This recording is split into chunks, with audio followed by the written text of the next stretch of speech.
Mr. President, at the outset, let me thank you for convening this annual open debate today on the important theme of protection of civilians in armed conflict. The world is witnessing a surge in armed conflict, and the civilians continue to be victims of such conflicts. It's highly alarming to see that in 2024, as per ICRC records, the number of victims affected by armed conflict has increased, with 56,000 cases registered of missing persons alone.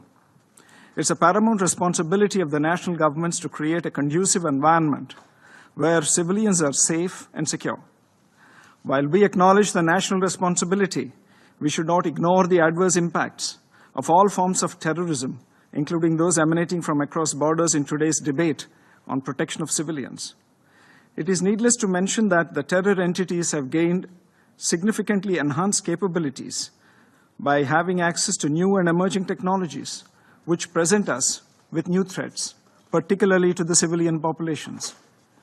In this regard, the efforts of the Council and of the international community should be directed at assisting national authorities in developing capabilities and capacities to protect civilians.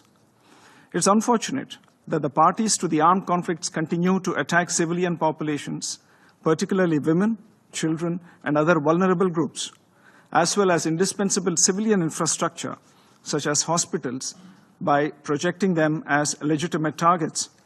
Regrettably, during armed conflicts, civilians, including women and children, are used as human shields for military operations and terrorist activities.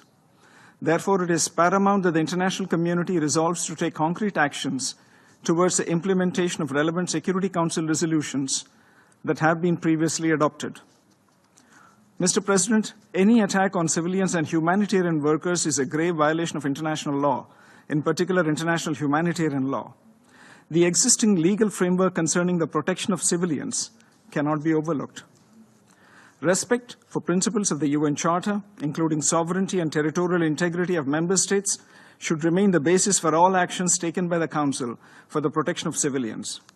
A politically motivated decision to intervene in an armed conflict situation may have devastating consequences, including to the civilian population, and therefore must be prevented. Furthermore, any intervention must be proportionate and based on credible and verified threat perception.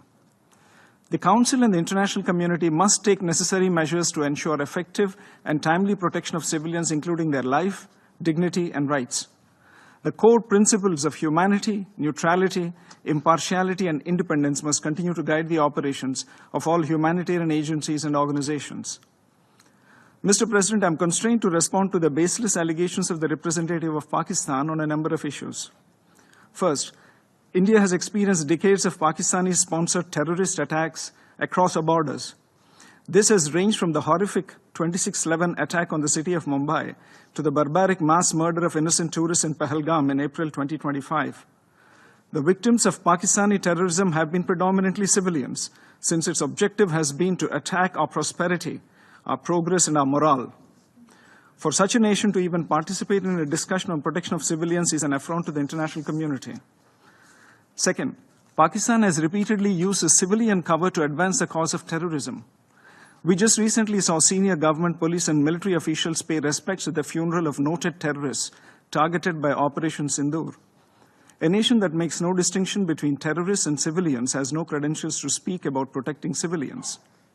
Third, earlier this month, the Pakistani army deliberately shelled our border villages, killing more than 20 civilians and injuring more than 80. There was intentional targeting of places of worship, including gurudwaras, temples, and convents, as well as medical facilities. To preach at this body after such behavior is grossly hypocritical. Let us be clear. Protection of civilians should not serve as an argument for protection of UN-designated terrorists. The international community must come together on zero tolerance for terrorism and calling out those who sponsor and defend it. In conclusion, Mr. President, my delegation reaffirms its commitment to working in close cooperation with the international community to alleviate the suffering of civilians affected by armed conflict. I thank you, Mr. President.